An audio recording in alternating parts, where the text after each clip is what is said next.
Hello guys, welcome back to our channel. Episode ആരംഭിക്കുമ്പോൾ കാണിക്കുന്നത് അർച്ചനയ്ക്ക് മുറിയിൽ കൊണ്ടുചെന്ന് കഞ്ഞി കൊടുക്കുന്ന സച്ചിയെയാണ്. ഞാനേ അമ്പിളി ചേച്ചിയോട് പ്രത്യേകം പറഞ്ഞ് കല്ലിലരപ്പിച്ച ചമ്മന്തിയാണ് തനിക്ക് വേണ്ടി, അതുകൊണ്ട് ഇതെന്താണെങ്കിലും മുഴുവനും താൻ കഴിക്കണമെന്ന് സച്ചി പറയുകയാണ്. ഇപ്പോൾ എൻ്റെ കൈക്ക് കുഴപ്പമൊന്നുമില്ല, ഞാൻ തനിയെ കഴിച്ചോളാമെന്ന് അച്ചു പറയുന്നുണ്ടെങ്കിലും വേണ്ടെന്ന് പറഞ്ഞ് നിർബന്ധിച്ച് അച്ചുവിന് വാരി കൊടുക്കുകയാണ് സച്ചി.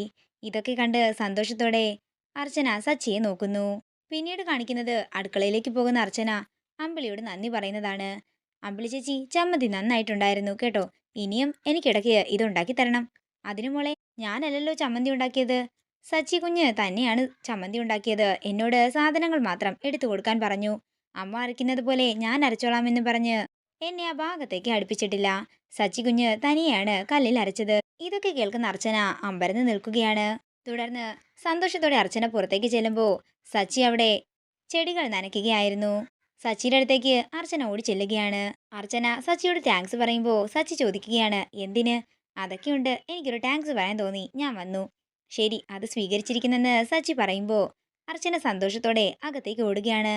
അല്ല, താൻ എന്തിനാ താങ്ക്സ് പറഞ്ഞതെന്ന് പറഞ്ഞില്ലല്ലോ എന്ന് സച്ചി പറയുമ്പോൾ എല്ലാത്തിനും എന്നൊരു ചിരിയോടെ പറയുകയാണ് അർച്ചന. പിന്നീട് കാണിക്കുന്നത് സേതുവിനെയാണ്. മാലതിയുടെ ഫോട്ടോയിലേക്ക് നോക്കിക്കൊണ്ട് തന്റെ വിഷമങ്ങളൊക്കെ പറയുകയാണ് സേതു. താനില്ലാത്തതിന്റെ കുറവ് ഇവിടെ ആർക്കും നികത്താനാകില്ല മാലതി. അതേസമയം ഇതൊക്കെ കേട്ടുകൊണ്ട് സച്ചി അങ്ങോട്ടേക്ക് വരികയാണ്. അച്ഛൻ അമ്മയെ വല്ലാണ്ട് മിസ് ചെയ്യുന്നുണ്ടല്ലേ എന്ന് സച്ചി ചോദിക്കുമ്പോൾ അതൊരു വല്ലാത്ത മിസ്സിങ് തന്നെയാ മോനെ. അതുകൊണ്ടാ ഞാൻ പറയുന്നത്, നീയും അച്ചുവും ഭാര്യ ഭർത്താക്കന്മാരിലുപരി നല്ല സുഹൃത്തുക്കളായിരിക്കണം. എന്റെ മാലതിക്ക് എന്നേക്കാൾ നന്നായി എന്നെക്കുറിച്ച് അറിയാമായിരുന്നു. ഞാൻ കടത്തിൽ മുങ്ങി താണുകൊണ്ടിരുന്നപ്പോൾ എന്നെ പിടിച്ച് കരകയറ്റിയത് എന്റെ മാലതിയാണ്. പക്ഷേ എന്റെ നല്ല കാലത്തിൽ എന്റെ ഒപ്പം ഉണ്ടാകാൻ മാലതിക്ക് ഭാഗ്യമുണ്ടായില്ല.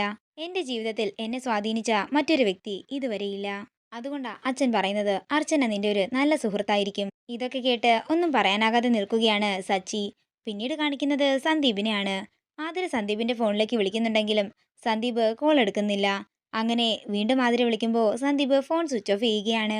നേരം രാത്രിയാകുന്നു. പിന്നീട് കാണിക്കുന്നത് സേതു പറഞ്ഞ കാര്യങ്ങളൊക്കെ ഓർത്തുകൊണ്ട് അർച്ചനയെ തന്നെ നോക്കുന്ന സച്ചിയാണ്. തന്റെ ജീവിതത്തിൽ ഒരു തീരുമാനമെടുക്കാൻ സച്ചിക്കാകുന്നില്ല. നേരം പുലർച്ചെയാകുന്നു. പിന്നീട് കാണിക്കുന്നത് അർച്ചന സച്ചിക്ക് ചായ കൊണ്ട് കൊടുക്കുന്നതാണ്. തുടർന്ന് സച്ചി അർച്ചനയോട് ചോദിക്കുകയാണ്, നമ്മള് സുഹൃത്തുക്കളായിട്ട് ജീവിക്കാൻ തീരുമാനിച്ചതിന് ശേഷവും താൻ എന്നെ ഒരു ഭർത്താവെ കണ്ട് സ്നേഹിക്കുകയായിരുന്നു. ചിലപ്പോ എന്റെ തോന്നലായിരിക്കും, പക്ഷേ തന്നോട് ചോദിക്കണമെന്ന് എന്തോ എന്റെ മനസ്സ് പറയുന്നു. ഇത് കേൾക്കുന്ന അർച്ചന പറയുകയാണ്, ശരിയാണ്, മനസ്സിലുള്ള ഇഷ്ടം എത്ര പൊതിഞ്ഞു പിടിച്ചാലും ഒരു നോട്ടത്തിലോ അല്ലെങ്കിൽ എന്തെങ്കിലും പെരുമാറ്റ രീതിയിലൂടെയോ അത് പുറത്തു വരും. എനിക്ക് സച്ചിയേട്ടനെ അത്രയ്ക്കിഷ്ടമാണ്. സച്ചിയേട്ടൻ തിരിച്ചെന്നെ സ്നേഹിക്കുമോ, എന്നെ ഭാര്യയെ സ്വീകരിക്കുമോ എന്നൊന്നും അറിയില്ല. പക്ഷേ എൻ്റെ വിശ്വാസം, എൻ്റെ ഈശ്വരന്മാരിലുള്ളൊരു വിശ്വാസം, ആ വിശ്വാസം എന്നോട് പറയുന്നത് എനിക്ക് എൻ്റെ സച്ചിയേട്ടനെ തിരികെ കിട്ടുമെന്നാണ്. എന്നെങ്കിലും സച്ചിയേട്ടൻ എന്നെ മനസ്സിലാക്കുമെന്ന് കരുതിയിട്ടാ കൂട്ടുകാരിയായി ഇരിക്കാമെന്ന് പറഞ്ഞിട്ടും ഞാൻ എതിരഭിപ്രായം ഒന്നും പറയാതിരുന്നത്. പിന്നെ സച്ചിയേട്ടൻ എന്നോട് രാവിലെ തന്നെ ഇതിനെക്കുറിച്ചൊക്കെ സംസാരിക്കണമെങ്കിൽ അതിന് ഒരർത്ഥമേ ഉള്ളൂ. സച്ചിയേട്ടനും എന്നെ തിരിച്ച് സ്നേഹിച്ചു തുടങ്ങിയിരിക്കുന്നു. തുടർന്ന് സച്ചി പറയുകയാണ്, അതെ ശരിയാടോ, ഞാനും തന്നെ സ്നേഹിച്ചു തുടങ്ങിയിരിക്കുന്നു. ഇത്രയും നാളും എനിക്ക് രാത്രി ഉറക്കം പോലും ഇല്ലായിരുന്നു. എന്നാ ഞാനിപ്പോൾ തന്നോട് തുറന്നു പറയുകയാണ്, ഇത്രയും നാളും നമ്മൾ എല്ലാവരുടെയും മുന്നിൽ ഭാര്യ ഭർത്താക്കന്മാരെ അഭിനയിച്ചു. എന്നാൽ ഇനി മുതൽ ഈ 4 ചുവരുകൾക്കുള്ളിൽ നമ്മൾ ഭാര്യ ഭർത്താക്കന്മാര് തന്നെയായിരിക്കും. ഞാൻ സച്ചിദാനന്ദനാണെങ്കിൽ താൻ അർച്ചന സച്ചിദാനന്ദനായിരിക്കും. ഇത് കേൾക്കുന്ന അച്ചുവിന് സന്തോഷമാവുകയാണ്. തുടർന്ന് സച്ചി സ്നേഹത്തോടെ തന്റെ ഇരുകൈ നീട്ടി അർച്ചനയെ സ്വീകരിക്കുന്നു. അങ്ങനെ അർച്ചന സച്ചിയെ കെട്ടിപ്പിടിക്കുകയാണ്. സന്തോഷത്തോടെ നിൽക്കുന്ന അച്ചുവിനെയും സച്ചിയെയും കാണിച്ചുകൊണ്ട് ഇന്നത്തെ എപ്പിസോഡ് ഇവിടെ തീരുകയാണ്. വീഡിയോ ഇഷ്ടമായെങ്കിൽ മറക്കാതെ ലൈക്ക് ചെയ്യുക, ഷെയർ ചെയ്യുക, കമന്റ് ചെയ്യുക.